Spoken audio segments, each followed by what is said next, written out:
So here is my Keylogger file. I've already written one.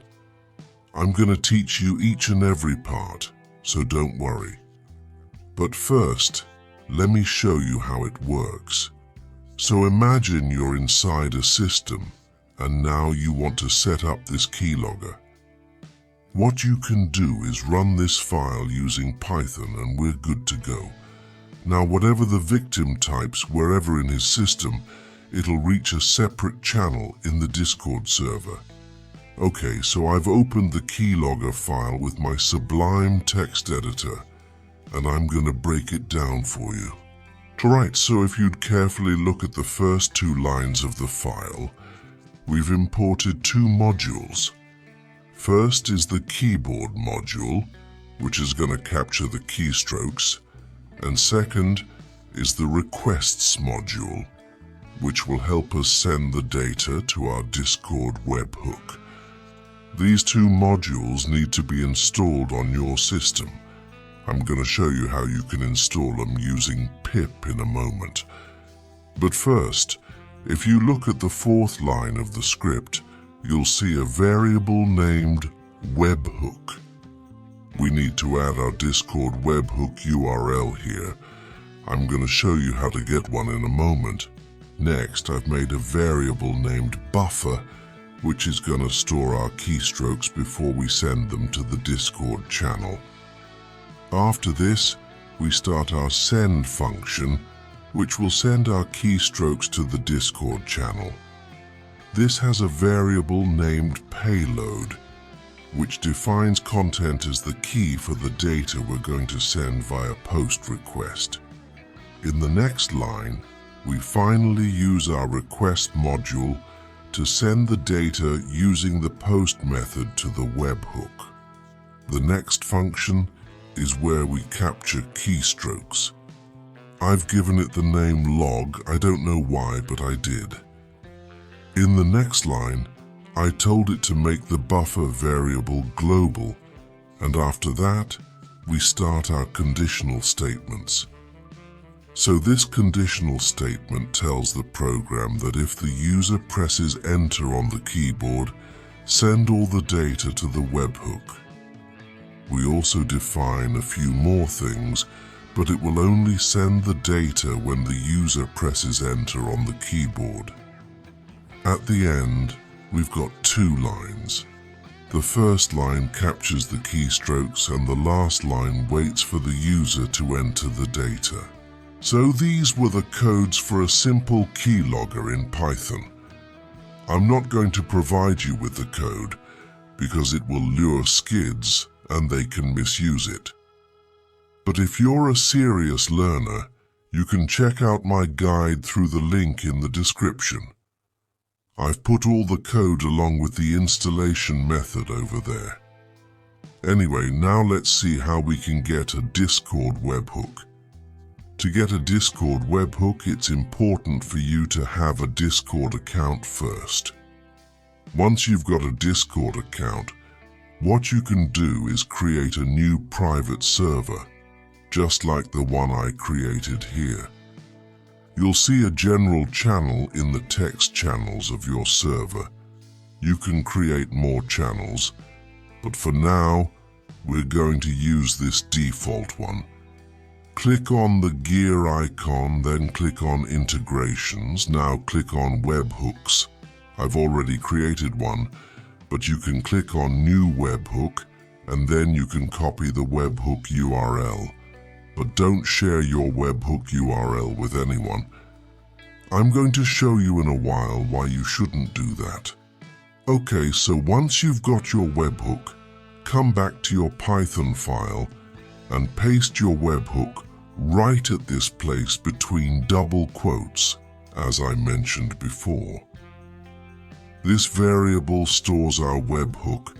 Once you're done with this, you can save the file. Now we're almost finished, but we still have to install the requirements for the program to run. Remember those two modules we used in the logger file? We need to install them first on our computer before we use them. Otherwise, our script will throw an error. So type this command. I'll try to put it in the description box below. This will start downloading those 2 modules, and once it's done, we're almost ready to take off. Alright, so it's done. Now let's test our tool and see if it's working or not.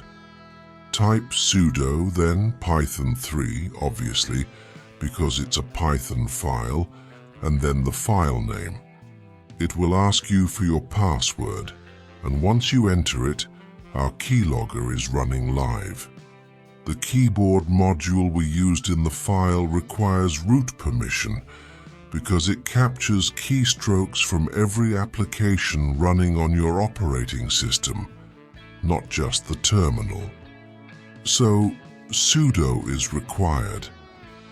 By the way, I'm doing all this on my own computer to teach you how a simple Python file can steal all of your keyboard inputs. So YouTube, I'm not doing anything illegal. Please don't send me a strike. And guys, don't try this on anyone else's computer. Not just because it's illegal, but because you can be trolled. I'm gonna show you in a while how. Well, anyways, our keylogger is running now. I've opened 2 different browsers side by side. On one side, I'm running my Discord server where I'll monitor keylogs, and on the other one I'm going to search a few things. You see, it's capturing the input from our keyboard and sending it to that Discord channel. Another cool thing I noticed about this keylogger is that it was capturing every keystroke. Doesn't matter which application I was typing in. While making this video, my Kali went into sleep mode, and when I logged back in, the script was still running in the background, and it captured my password. Alright, so now let me show you how a leaked Discord webhook can destroy your Discord server. I've made a script. I'm not going to show you the code because it's dangerous and can be used to harm people. I'm doing this for educational purposes on my own computer and Discord server, so it's okay. Now let's carefully see what's going to happen when I run this script. You see, we're receiving a bundle of messages. A person can be DDoSed this way, so it's better not to share your Discord webhook with anyone unless they're completely trusted, or just destroy your webhook right after using it. Not only this, but someone with a malicious mind can do even worse. So stay vigilant. This was just an example of a simple keylogger. Real examples can be even worse. We can add more things inside it, like window tracking, which tells us which application the user is typing in, screenshot capture features, microphone access, webcam snapshots, and a persistence mechanism to the script. I'm gonna add all of these features to my script.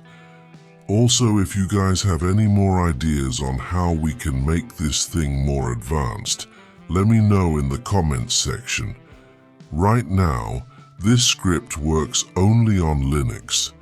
I don't know if the same thing would work on Windows or not, but we can create one for Windows and Android too. So let me know if you want a video on that as well. Alright, so this was our little video on keyloggers, how they capture keystrokes and how they can send them to something as simple as Discord. In advanced attacks, attackers mostly use things like their own web server for stealing logs, because using Discord can be dangerous for them, as I've shown you.